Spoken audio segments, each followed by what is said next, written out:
আসসালামু আলাইকুম। কেমন আছেন বন্ধুরা? আশা করি সবাই ভালো আছেন। বিভিন্ন আন্তর্জাতিক গণমাধ্যমে প্রকাশিত হয়েছে ইরান চীন থেকে অত্যাধুনিক প্রযুক্তির জে-10সি যুদ্ধবিমান সংগ্রহ করতে যাচ্ছে। আজকের ভিডিওতে আমরা জানব ইরান কেন এই অত্যাধুনিক জে-10সি যুদ্ধবিমান চীন থেকে সংগ্রহ করছে এবং এই বিমানের কি কি বৈশিষ্ট্য রয়েছে, আর ইরানি সামরিক বাহিনী কেন এই বিমান চীন থেকে সংগ্রহ করতে এত উৎসাহ দেখাচ্ছে।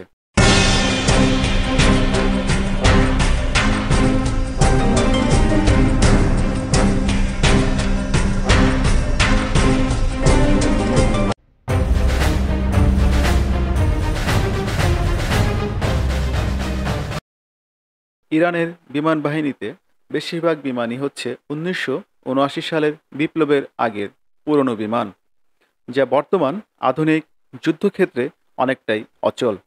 ইরানের বিমান বাহিনীর বেশিরভাগ বিমানই হচ্ছে পুরনো F4, F5, F14, MiG-29 এর মতো বিমান দিয়ে গঠিত, যেগুলো বর্তমানে প্রায় অকার্যকর অবস্থায় রয়েছে।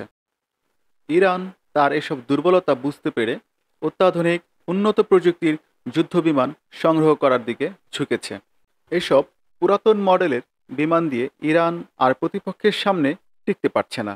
সর্বশেষ ইরান ইসরায়েলের 12 দিনের যুদ্ধে সেটি আবার প্রমাণিত হয়েছে। এজন্য ইরানের সর্বোত্তম বিকল্প হচ্ছে চীনের অত্যাধুনিক জে-10সি ফাইটার জেট। চলুন আজকে জেনে নেই এই অত্যাধুনিক জে-10সি ফাইটার জেটে কি কি রয়েছে। WS-10B টার্বোফ্যান ইঞ্জিনের তৈরি এই বিমানে রয়েছে উন্নত প্রযুক্তির রাডার AESA এবং উন্নত প্রযুক্তির ফ্লাই বাই ওয়্যার, যা এর ইলেকট্রনিক যুদ্ধ করার ক্ষমতা বৃদ্ধি করেছে। চীনের তৈরি চান্দু জে-10সি যুদ্ধবিমান হলো একটি উন্নত, আধুনিক, উচ্চ প্রযুক্তির মাল্টিরোল ফাইটার জেট। এই যুদ্ধবিমানটি প্রথম আকাশে ওড়ে 2006 সালে। 2024 সালে পাকিস্তানের জাতীয় দিবসের মহড়ায় একটি চমকপ্রদ প্রদর্শন করে জে-10সি স্কোয়াড্রন। 2025 সালের ভারত পাকিস্তান সংঘর্ষে পাকিস্তান জে-10সি যুদ্ধবিমান ব্যবহার করে ভারতের বিরুদ্ধে, এবং পাকিস্তান দাবি করে তারা জে-10সি যুদ্ধবিমান দিয়ে ভারতের রাফায়েল বিমান ভূপাতিত করেছে।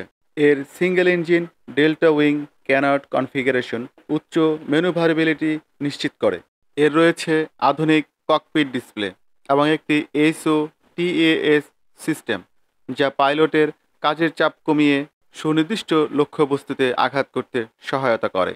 এর রয়েছে উন্নত অ্যাভিওনিক্স সেন্সর AESA রাডার, যা শত্রুর লক্ষ্যবস্তু শনাক্তকরণ এবং জ্যাম প্রতিরোধে সক্ষম। এটি লম্বায় 16.9 মিটার এবং পাখার বিস্তৃতি 9.75 মিটার। এটির উচ্চতা 4.78 মিটার।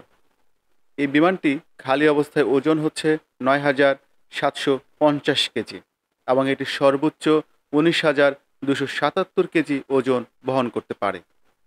যুদ্ধবিমানটি সর্বোচ্চ গতি মাক 2.2 বা 2700 কিলোমিটার প্রতি ঘন্টায় ছুটতে পারে এবং এটির রেঞ্জ হচ্ছে 1800 কিলোমিটার। তবে এটি অতিরিক্ত জ্বালানি নিয়ে 3500 কিলোমিটার পর্যন্ত যেতে পারে। এটি সর্বোচ্চ 18,000 মিটার উচ্চতায় উঠতে পারে।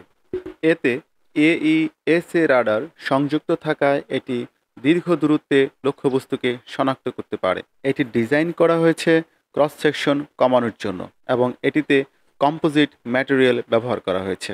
এটি অন্যান্য বিমান ও ড্রোনের সাথে তথ্য আদান প্রদান করতে সক্ষম। এই বিমানটিতে 11টি হার্ড পয়েন্ট রয়েছে, যাতে 6,000 কেজি পর্যন্ত বোমা ও ক্ষেপণাস্ত্র বহন করতে পারে। এটি প্রিসিশন গাইডেড বোমা বহন করতে সক্ষম, যা নির্ভুলভাবে লক্ষ্যবস্তুতে আঘাত করতে পারে।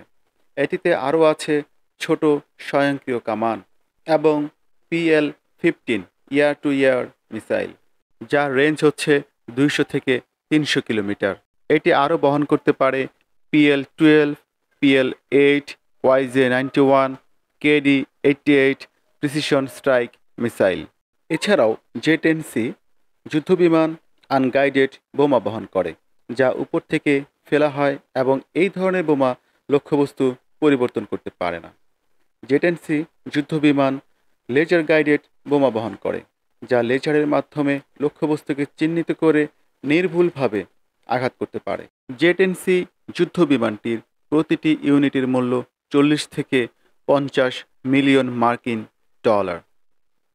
এ বিমান ইসরায়েলের আতঙ্ক তৈরি করে ইরানের সামরিক সক্ষমতা বৃদ্ধির পাশাপাশি চীনের সাথে এক যুগান্তকারী সম্পর্ক স্থাপন করবে, সেই সাথে বদলে দেবে ভূরাজনৈতিক পরিবেশ।